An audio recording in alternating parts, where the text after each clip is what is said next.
Vous êtes à la recherche d'un câble de recharge pour votre voiture électrique et vous êtes au bon endroit et vous êtes à la bonne vidéo. Que ce soit une hybride ou une voiture électrique, vous êtes au bon endroit. Pourquoi? Parce que je vais vous présenter des câbles qui sont relativement avec un certain prix. Je vous ai fait d'ailleurs une vidéo précédemment sur les bornes de recharge électrique. Donc ça, c'est vraiment important à prendre en compte. C'est que là, vous avez un câble qui est en fonction de la borne de recharge que vous allez avoir. Il faut aussi savoir si, bien sûr, la voiture peut accepter ce type donc, de recharge et aussi de câble. Parce que ça sert à rien d'avoir un câble plus élevé en termes d'ampérage, en termes de puissance. Si au final, la voiture ne délivre qu'une certaine puissance. Donc, à bien prendre en compte, oui, c'est sûr que ça coûte un certain prix. Et le câble peut être plus ou moins long en fonction des distances que vous souhaitiez avoir en fonction de la borne de charge où vous allez vous brancher. Et ça, je peux totalement le comprendre. Aujourd'hui, c'est des câbles qui font de 5 mètres minimum jusqu'à 10 mètres. Vous avez aussi plusieurs types de câbles que vous allez pouvoir prendre. Donc, vous avez du 7,2 kWh, du 11 kWh et même du 22 de la marque Max Green. Donc oui, ça reste un prix, forcément, parce que c'est quelque chose qui est qualitatif. Au niveau de la puissance aussi qui est donnée aussi là-dessus.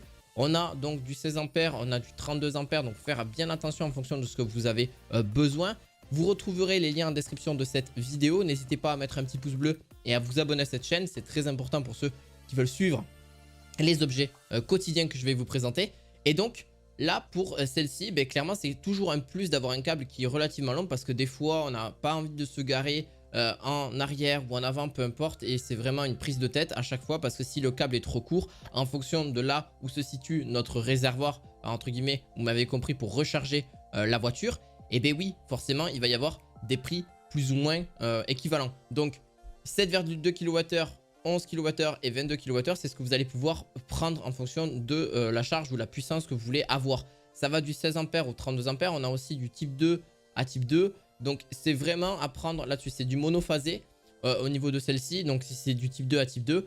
Et en gros, vous voyez, il faut vraiment s'assurer des normes de votre voiture électrique et ou de votre hybride.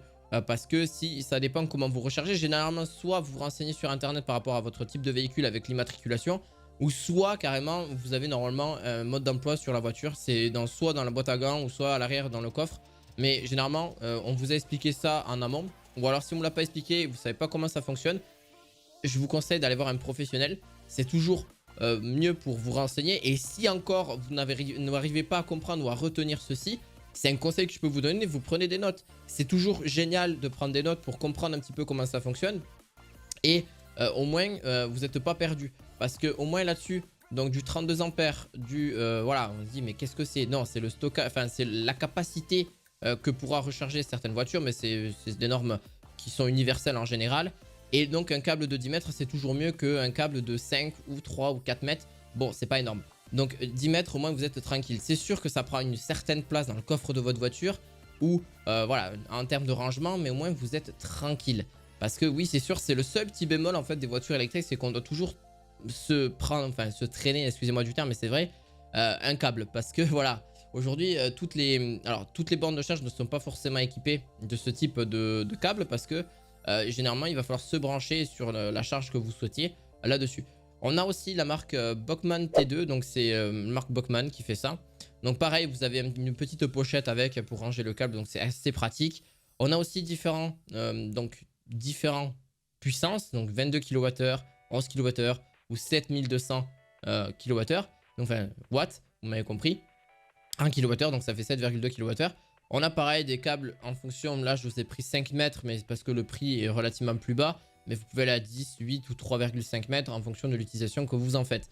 Je vous mettrai d'ailleurs en description chaque lien par rapport à chaque truc, mais vous m'avez compris, là-dessus c'est vraiment génial. Pareil au niveau des branchements, mais c'est pareil, ça dépend aussi de votre type de véhicule encore une fois, parce qu'il y a le branchement qui est fait pour un certain type de véhicule. Donc faites attention à ça aussi. Quel type de véhicule est compatible avec mon câble, etc. Donc à rechercher aussi le bon câble en fonction de ce que vous avez besoin. Donc vous voyez au niveau de l'image, vous regardez si ça correspond avec votre voiture et vous dites ah ben là oui c'est pas mal, ça suffit largement, ça va recharger assez rapidement. Et puis voilà.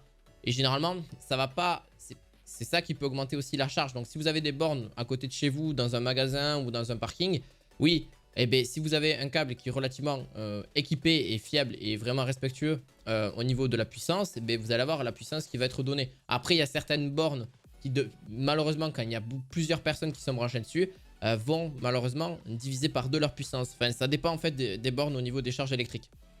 On a donc la troisième, c'est la D, c'est la marque D, donc cherchez pas.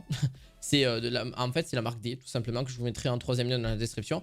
Et en gros, pareil, là-dessus, vous avez plusieurs types de puissance. Là, on a du 11 kWh et du 7 kWh qui sont en stock. D'autres, on en a deux de 22, un de 7 et un de 11 aussi, mais ne sont pas forcément en stock ou n'ont pas forcément donc le même nombre de mètres. On a 3, 7 et 5 mètres. Au niveau là, c'est du 3 mètres. Donc, si vous avez besoin de quelque chose de court et vous voulez pas vous encombrer avec trop de câbles, moi, je vous préconise aux alentours de 10 mètres. Vous êtes beaucoup plus tranquille, entre 5 et 10 mètres généralement. Donc pourquoi? Parce que si vraiment vous êtes loin de la borne, où il y a un petit problème, etc. et il y a trop de monde sur les bornes, il reste quand même une place, mais vous pouvez pas vous garer. Donc 10 mètres, vous pouvez vous garer un tout petit peu plus loin sur une place normale. Et vous poussez un câble avec de 10 mètres et c'est génial. Voilà. Donc franchement, il n'y a aucune raison de ne pas pouvoir vous brancher, en tout cas sur ces voitures. Normalement, ça récupère, ça peut récupérer, j'ai gagné 63 km/h chargé. Alors, bon, bien sûr, ça dépend de votre voiture hein, au niveau de ceci. Donc, que ce soit les Renault Zoé, les Fortwo, les Kona, les e-tron, les Mini, peu importe, vous pouvez brancher à peu près tous les modèles qui sont compatibles avec celui-ci. Donc, bien sûr, si vous recherchez quel type de modèle est compatible, vous regardez la prise de votre voiture, vous regardez un petit peu tout ça au fur et à mesure et vous allez trouver, non mais forcément vous allez trouver. Et puis si il existe des adaptateurs, ça il en existe sur internet qui peuvent justement vous aider en fonction de votre type de véhicule, mais je vous conseille de prendre carrément un câble qui est compatible avec votre véhicule là-dessus, à faire vos propres recherches là-dessus. Donc en tout cas, j'espère que ce type de vidéo vous aura plu, n'hésitez pas à mettre un petit pouce bleu, à vous abonner et on se dit à la fois prochaine pour d'autres vidéos du quotidien. Et tout est dans la description. À la fois prochaine. Ciao, ciao.